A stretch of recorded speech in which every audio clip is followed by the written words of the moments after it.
the new year has just started, but according to the Ministry of Defense of Ukraine, Oleksiy Reznikov, in just a couple of days we might potentially have a devastating announcements by Putin.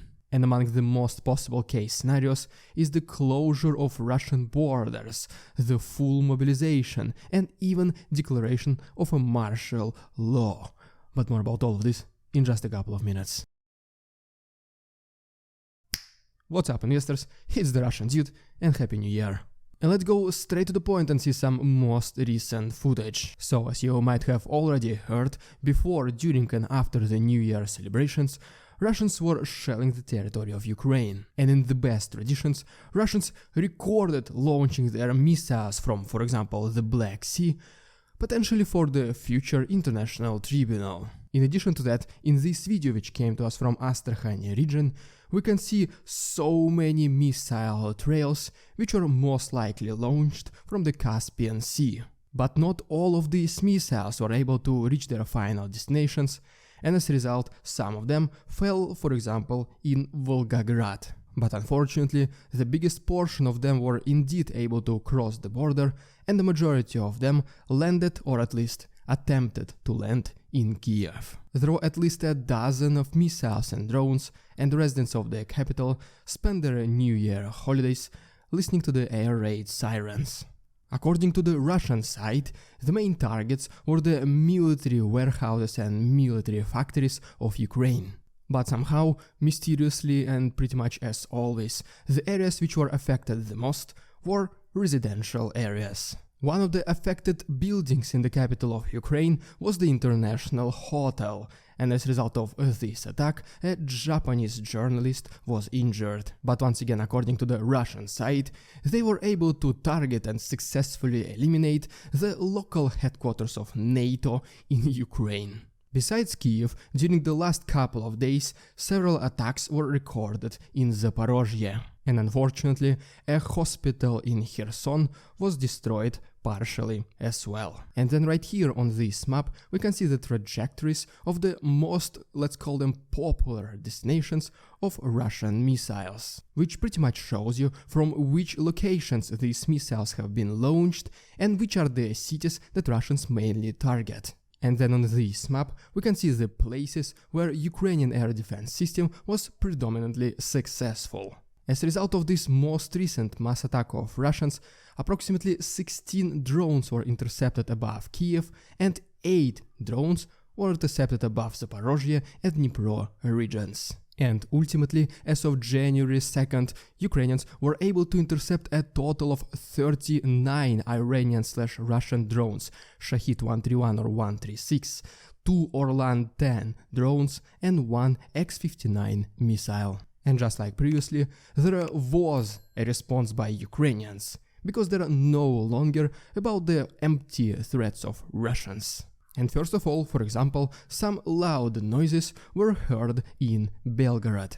In addition to that, a big fire was spotted in Bryansk as well. And ultimately, some explosions were reported in Voronezh, next to or pretty much at the same place where Baltimore-Voronezh airport is located. Which pretty much means that in case true, this is yet another airfield of Russians which has been attacked by Ukrainians. And then we go all the way down to Crimean Peninsula, where a Russian air defense system was spotted being active next to Jankoy airport. And in addition to that, the Russian air defense system was also activated recently in Simferopol and Sevastopol. For obvious reason, this was not the easiest year for Ukraine.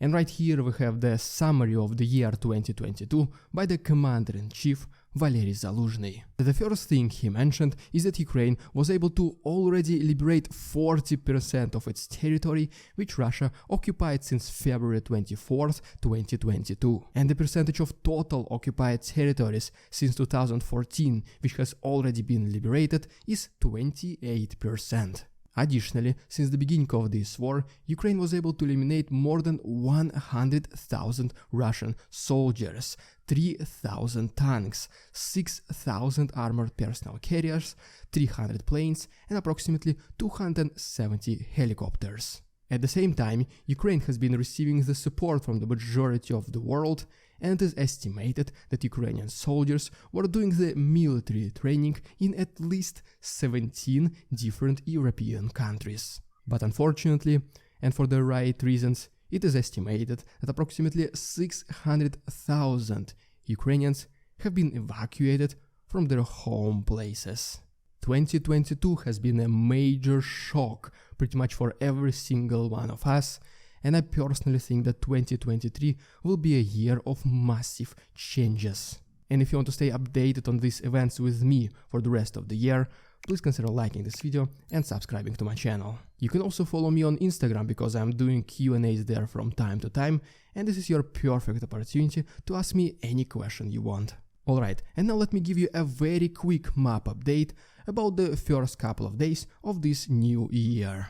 And first of all, it has been reported that Russians continue their relocation and defensive operations both in Kherson and in the Zaporozhye region. At the same time, some explosions have been recorded in temporarily occupied Berdyansk. And then going a little bit to the north, Ukrainians reportedly completely stalled the Russian advancement next to Vuhledar. And it has even been mentioned that there are pretty much fights every single day, but for several weeks straight, Russians are no longer able to advance any single meter. Then we go to the east, and as always, Ukrainians continued their counteroffensive along Svatovo-Kreminna road. And at the same time, the main focus of Russians remained the same, which is next to Bakhmut and Avdiivka. Besides that, Russians tried to advance next to Bilohirivka, Rozdolivka, Solidar, Krasnohorak, Bakhmut and Opytne, but Ukrainians were able to intercept and repel all of these attacks. And the biggest event of the recent days in this area is the complete destruction of the Russian military base in Makiyivka, and it is estimated that anywhere between 50 to 600 Russian soldiers have been eliminated. 50 soldiers according to Russian side obviously, and 600 according to Ukrainians. After a thorough investigation, as Russians called it, they were able to establish that there were 6 HIMARS missiles launched against this place. 4 of them were intercepted and 2 landed in the military base. And the very next day, the Russian propaganda started blaming the deceased Russian soldiers because they were using their phones during New Year's, and this allowed Ukrainians to establish their positions and launch HIMARS missiles. And pretty much as you can see, they shifted the blame from the officers, generals and the authorities to deceased Russian soldiers. And then right here, let's take a quick look at this map, which shows us the changes in the territorial control. And first of all, as you can see right here, in the northern Kharkiv region, the front lines of both countries got closer next to Dvorichna. And as we go a little bit south to Bakhmut itself, we can see that with the costs of hundreds or probably even thousands of Russians, they were able to advance barely. And then ultimately we have yet unconfirmed reports that Ukrainian elite forces Kraken were able to fully liberate Novoselivsk. I do have a full 12-minute video of this liberation, but because it does show the combat footage, I'm no longer able to show it on YouTube due to ongoing demonetization. For this reason, I uploaded some of uncensored footage to my Discord, and the rest, including this 12-minute documentary, will be available on my Patreon. And if you want to see these photos and videos and show the financial support to the channel, the links will be down below. Alright, so 2022 is over, and traditionally the presidents of each country, they have their New Year's addressed to the nation. And this year, for the very first time ever, the president of Russia, Vladimir Putin, did his speech not on the background with Kremlin, but with the soldiers behind him. The reason for this, according to the report by the Institute for the Study of War, is to obviously shift the attention of the regular Russian citizens to this war. And at the same time, Putin wanted to portray himself as an effective wartime leader, whatever it means. His whole speech is around 10 minutes long, and I've seen it all, so you don't have to, and here are the main statements. First of all, Putin was talking about the West, which was lying about peace while simultaneously getting credit for aggression against Russia. And because of this, the main priority right now is the future of Russia and its independence. He then also mentioned that Russian soldiers are not only fighting for the independence of current Russians, but also for its own citizens living abroad, specifically on the territory of Ukraine. And the places he obviously mentioned was Crimea, Luhansk, Donetsk and Zaporozhye. And did you notice he conveniently took out Kherson? And ultimately, Putin concluded that 2022 separated those people who are brave and the traitors, which basically he means the patriots and regular common people. During his speech, Putin was also coughing several times, which only increased the concerns and, for some people, hopes about his health. Те, кто ее затеял, ожидали полного разрушения нашей промышленности, финансов, транспорта. And right after New Year started, after Putin has just been talking about unity and solidarity among Russian people, several people in the capital of Russia, Moscow, were detained for as little as just dancing. And I mean, yes, they were dancing to Ukrainian songs in the capital of Russia, Moscow, but still, this is barely enough a reason to detain a person.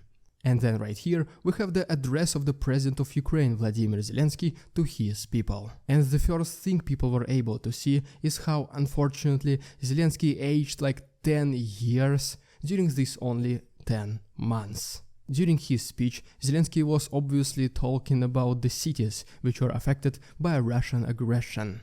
And at the same time, this war united the people of Ukraine as strong as never before. And because of this, and with the help of other countries, Ukraine will be victorious in this war.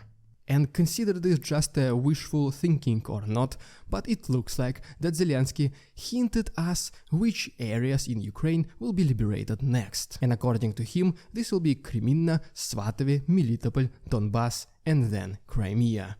Most likely in this order. But then we have another, even more important address to the nation by another Ukrainian official, the Minister of Defense of Ukraine, Oleksiy Reznikov. And according to him, Russians have only 1 week left before Putin takes even more devastating and desperate decisions, which at the time of recording this video is supposed to happen only in 2 days. According to Oleksiy Reznikov, the most probable case scenario what's about to happen on January 5th is that Russia might close all of its borders to its men, announce another round of mobilization, and maybe even declare a martial law. The minister also mentioned that something similar sooner or later might happen in Belarus as well.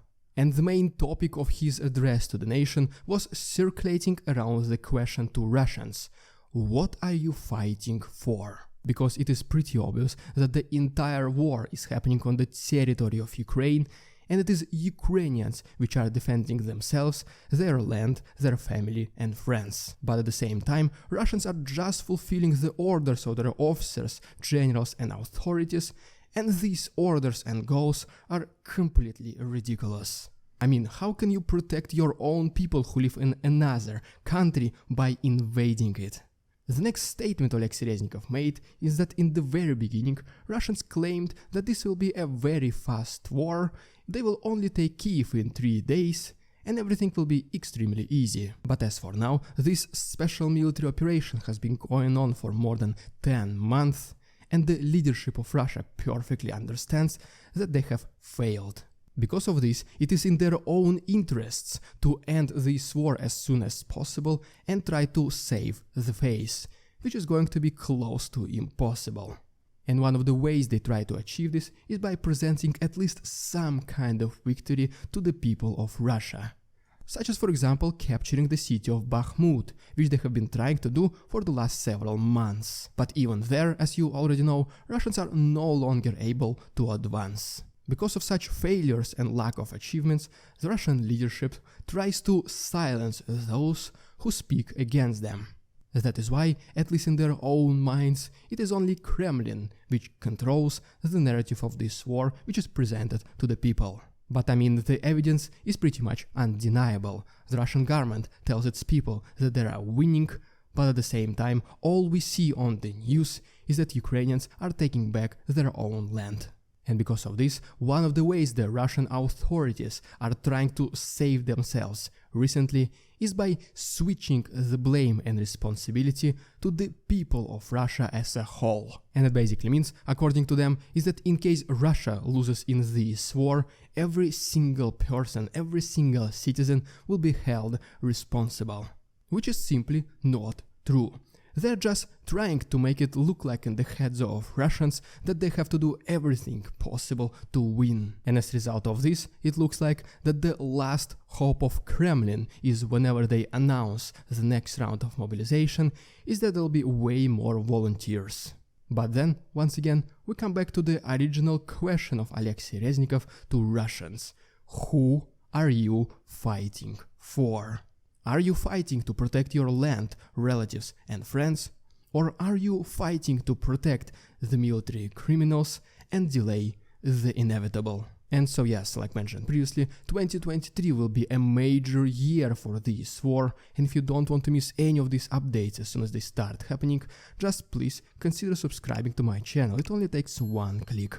And if you want to support my channel due to ongoing demonetization, please consider becoming my channel member, use a PayPal link, or become my Patreon, where you'll receive early access to the additional content. You can find all the other useful links to the right and down below. Thank you so much for your attention, товарищи, and see you tomorrow.